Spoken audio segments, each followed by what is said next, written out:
Hello everyone. आज है 3 जुलाई और आज इस वीडियो में हम बात करने जा रहे हैं अदानी एंटरप्राइज के बारे में।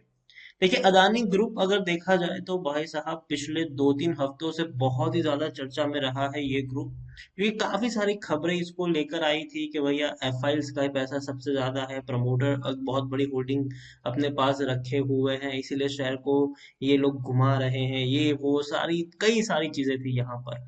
लेकिन इस वीडियो में हम डिस्कस करेंगे अदानी एंटरप्राइज की कि भाई साहब क्या ये वो शेयर है कि नहीं और इसका वैल्यूएशन कैसा है। देखिए, हमेशा शेयर अगर आप चूज करते हो ना, तो सबसे पहले उसका वैल्यूएशन चेक करना जरूरी है कि भाई साहब कहीं ये हायर वैल्यूएशन के ऊपर तो ट्रेड नहीं कर रहा है, क्या यहाँ से ये टूटने की आशंका तो नहीं है, इसकी कौन सा प्राइस सही रहेगा बाइंग के लिए।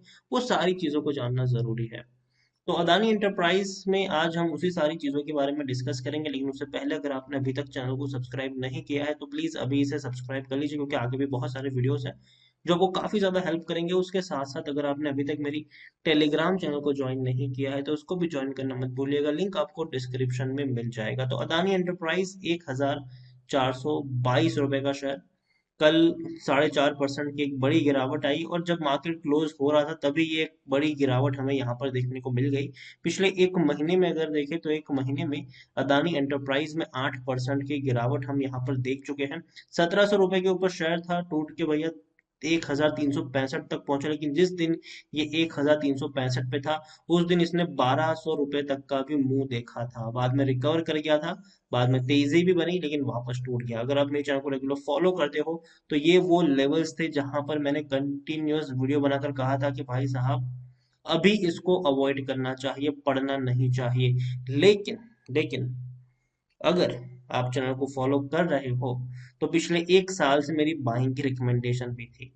जब शेयर 150 रुपए के ऊपर था, जब शेयर 160 पे था, जब 200, 250, 300, 400, 500, 600, 700, 800, 900 रुपए तक था, तब भी मेरी बाइंग की रिकमेंडेशन थी। लेकिन जब से ये शेयर 1400 रुपए से ऊपर निकल गया था तब मैंने कहा था कि अब इसको छोड़ देना चाहिए, अब यहाँ पर नहीं पड़ना चाहिए, खरीदारी की है तो प्रॉफिट बुक कर लेना चाहिए, ये मैंने कहा था उस वक्त। लेकिन 1700 रुपए तक पहुंचने के बाद एक बड़ी गिरावट आई, जिसकी वजह यही थी कि भाई साहब धीरे धीरे चीजें पता चलने लगी कि भैया यहाँ तो ये हो रहा है, एफआईएल्स के बड़ी क्वांटिटी में है, और कुछ एफआईएल्स का भैया अकाउंट भी सेबी के द्वारा भैया कुछ ना कुछ उसके लिए भी किया गया था, कुछ दिनों के लिए फ्रीज कर दिया गया था। हालांकि ये अदानी के लिए था, ये क्या था ये अभी तक मामला जांच का है, तो मैं इस पर कुछ बात नहीं करूंगा यहाँ पर। लेकिन हाँ, शेयर टूट रहा है और अभी भी रिकवर नहीं कर रहा है। लार्ज कैप शेयर है ये, 1,65,000 करोड़ से भी ज्यादा का इसका मार्केट कैप है। वॉल्यूम ट्रेड अब यहाँ पर थोड़े से कम नजर आ रहे हैं, 66 लाख के अराउंड का इसका वॉल्यूम ट्रेड है। शेयर होल्डिंग की अगर हम बात करें तो 66.33% की होल्डिंग प्रमोटर के पास है। एक्चुअल में अगर हम यहाँ पर देखने की कोशिश करें, प्रमोटर की जो होल्डिंग जो है वो एक्चुअल में 75% के आसपास है। कुल मतलब सभी प्रमोटर की मिलाकर 75% की होल्डिंग है, और एफआईएल्स के पास 20% की होल्डिंग है। मतलब आप समझ रहे हो कि 75-20 मतलब हो गया 95 यहीं पर। आप देखिए, म्यूचुअल फंड नहीं है, इंश्योरेंस कंपनी भी नहीं है, तो चीजें यही थी कि भाई साहब एफआईएल्स क्यों इतनी ज्यादा खरीदारी कर रहे हैं। क्योंकि देखिए होता क्या है ना, एफआईएल्स में देखिए हम प्रीवियस एग्जांपल ये सारे देख चुके हैं कि भाई साहब मॉरिशियस में कोई कंपनी को बनाना काफी आसान है, वहां से इंडियन कंपनियों में इन्वेस्ट किया जा सकता है, तो ये सारी चीजें हैं। लेकिन यहाँ पर यही है कि नहीं, वो कहना मुश्किल है। लेकिन हाँ, एफआईएल्स का जो इन्वेस्टमेंट होता है वो हमेशा जांच के घेरे में रहता है कि भैया कौन कौन सी एफआईएल्स यहाँ से निवेश कर रही है। मॉरिशियस का जो इन्वेस्टमेंट होता है, ऐसी कंट्री का जो इन्वेस्टमेंट होता है, वो कहीं ना कहीं एक सस्पिशियस इन्वेस्टमेंट माना जाता है हर बार के लिए।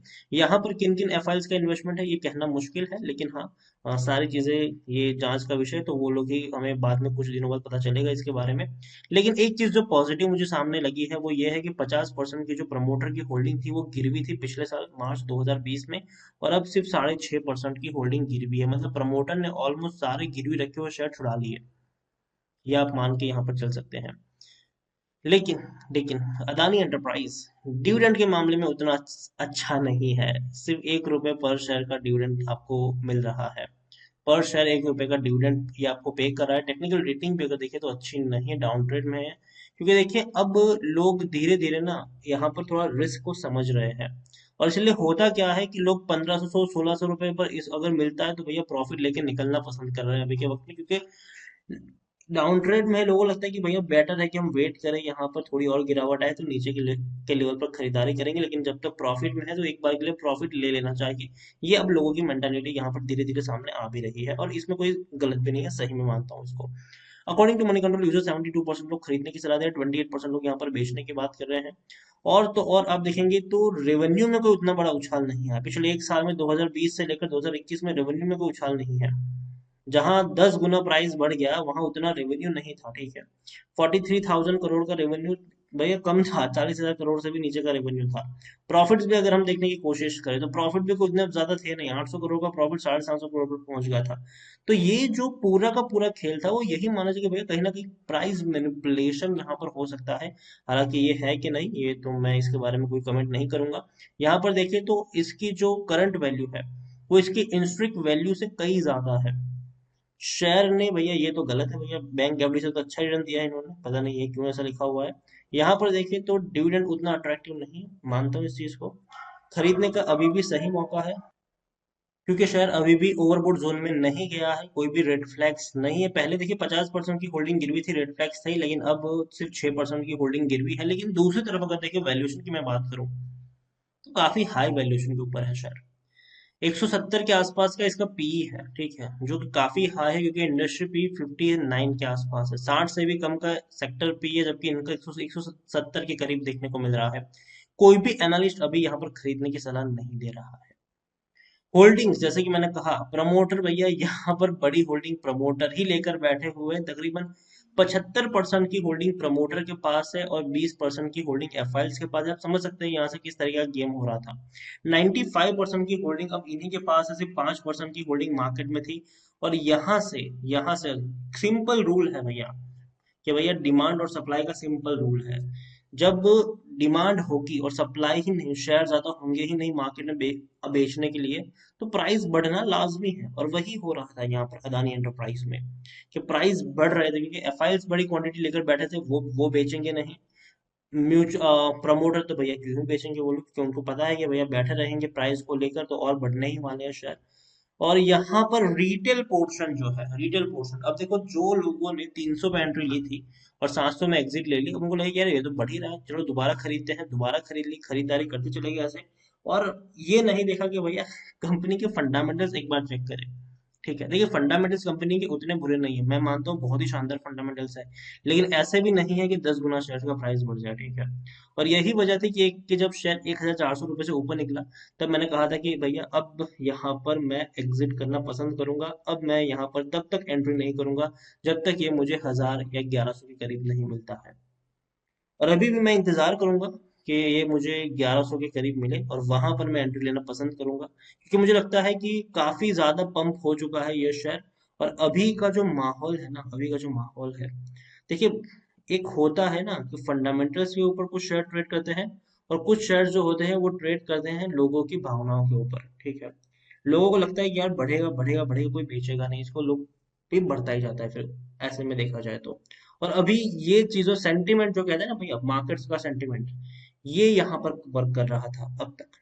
लेकिन अब यहाँ पर लोग धीरे धीरे धीरे पैनिक कर रहे हैं, और इसमें कोई गलत बात भी नहीं है, सही चीज है ये। और यहाँ पर मैं मानता हूँ कि अदानी एंटरप्राइज कंपनी बुरी नहीं है, अगेन मैं कह दूं, लेकिन जो प्राइस पे ट्रेड कर रही है वो प्राइस जस्टिफाइड नहीं है, ये मेरा मानना है यहाँ पर। और इसीलिए 1,100 के करीब पहुंचेगा तो डेफिनेटली मैं यहाँ पर थोड़ी क्वांटिटी ऐड करूंगा, फिर वेट करूंगा 1,000 के नीचे जाए तब थोड़ी और क्वांटिटी ऐड करूंगा, ठीक है। उस तरीके से मैं यहाँ पर प्ले करना पसंद करूंगा। अदानी एंटरप्राइज फ्यूचर इसलिए मुझे बेहतर लगता है क्योंकि देखिए सीमेंट सेक्टर में इनकी एंट्री होने वाली है, इसमें कोई शक नहीं है। और दूसरी बात देखिए, अदानी एंटरप्राइज ना, दो तीन इनकी कंपनियां हैं जहां पर मुझे लगता है कि मौके हैं। एक तो भैया अदानी एंटरप्राइज है, अदानी पोर्ट है, और एक अदानी पावर है, और एक अदानी गैस भी है, ठीक है। लेकिन अदानी पावर और अदानी गैस को तो हालांकि मैं बहुत कम आने पर ही मैं इसको खरीदूंगा। तकरीबन अभी 950 के ऊपर है, मैं वेट करूंगा 750 के आसपास का इसके लिए। और अदानी ग्रीन को तो मैं छोड़ रहा हूँ, ठीक है, अदानी ग्रीन पर मैं कुछ नहीं बोलूंगा, अदानी ट्रांसमिशन के ऊपर मैं यहाँ पर कुछ नहीं बोलूंगा, क्योंकि मैं इन दोनों कंपनियों को मैं छोड़ चुका हूँ भैया, मुझे यहाँ पर पढ़ना नहीं है। अदानी ग्रीन तो भैया इतने जो बड़े वैल्यूएशन के ऊपर है, इवन अदानी गैस भी बहुत बड़ा वैल्यूएशन है भैया, 900 के पी के ऊपर ट्रेड कर रहे थे ये सारे के सारे शेयर्स, 900 का पी था इन सबका। तो यहाँ पर मैं यही कहूंगा कि अदानी एंटरप्राइज लॉन्ग टर्म के लिए बढ़िया शेयर है। लेकिन अब इसका करेक्शन होना जरूरी है और हेल्थी करेक्शन होगा ये। तो इसीलिए मैं मानूंगा कि अभी यहाँ पर एकदम से एंट्री नहीं लेनी चाहिए जब तक सिचुएशन बहुत ज्यादा क्लियर नहीं होती, या तो शेयर और सस्ते कीमत पर अवेलेबल नहीं होता। अगर आप यहाँ पर बोलोगे यार अगर क्या हुआ ये, अगर 1000 रुपए तक ये 1100 पर आया ही नहीं तो 1200 से बाउंस बैक करिए तो हम तो मौका चूक जाएंगे। तो देखो यार, मार्केट में ना कभी कोई मौका चूका नहीं जाता, ठीक है। एक नहीं तो 100 शेयर सामने खड़े हैं जहां पर आप पोजीशन बना सकते हो। लेकिन कंफर्टेबली पोजीशन बनाना ये सबसे एक सही चीज होती है कि आपको पता है कि भैया इसके क्या रियल वैल्यूएशन है, आप उसके ऊपर पोजीशन बनाओ। मार्केट सेंटिमेंट्स के ऊपर अगर आप ज्यादा करने जाओगे ना, और जब टूटना शुरू होगा तब आप बेच तक नहीं पाओगे। तो यही कहूंगा कि मार्केट सेंटिमेंट्स अच्छे होते हैं कभी कभी, लेकिन कभी कभी फंसा भी देते हैं। तो इसीलिए जो रियल वैल्यू है, जो रियल वैल्यूएशन है, उसी के ऊपर शेयर के प्राइस को खरीदने की आदत डालिए। और अदानी एंटरप्राइज अच्छी कंपनी है, दमदार कंपनी है, इसमें कोई शक नहीं है।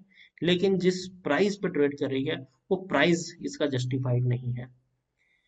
तो वीडियो को यहीं पे एंड करूंगा। पसंद आया हो तो लाइक करें, शेयर का चैनल पर अगर आप पहली बार आए तो प्लीज सब्सक्राइब करें। और अदानी एंटरप्राइज के बारे में आप क्या सोचते हैं वो भी आप मुझे कमेंट में लिख के बता सकते हैं। Thank you.